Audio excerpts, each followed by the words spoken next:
हम मीनू झा प्रणाम करै छी सब मिथिलावासी के। आइ हम एकटा भगवती गीत गाबऽ जा रहल छी। गीत के रचनाकार MM झा जी छथिन। नीक लागत तऽ गीत के लाइक शेयर जरूर करब। धन्यवाद। जय मिथिला, जय मैथिली, जय माता दी। लाल चुनरिया ओढ़ के अबियौ मैया दौड़ के, लाल चुनरिया ओढ़ के अबियौ मैया दौड़ के।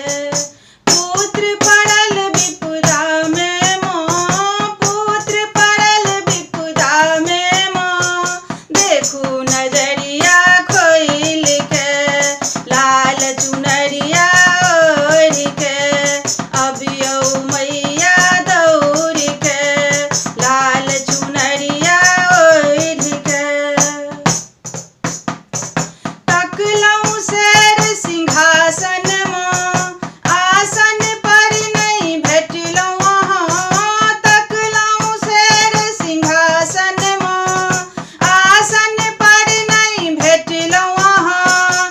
अबियौ ममता जोइर के, द्वार दया के खोइल के, पुत्र पड़ल विपदा में माँ, पुत्र पड़ल विपदा में माँ, देखू नजरिया खोइल के, लाल चुनरिया ओढ़ के अबियौ मैया दौड़ के, लाल चुनरिया ओढ़ के अबियौ मैया दौड़ के।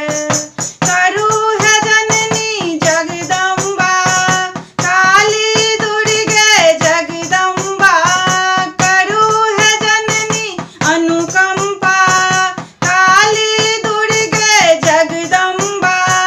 प्रेम सुधारस भोर के, जेबै ने मैया छोइर के, प्रेम सुधारस भोर के, जेबै ने मैया छोइर के।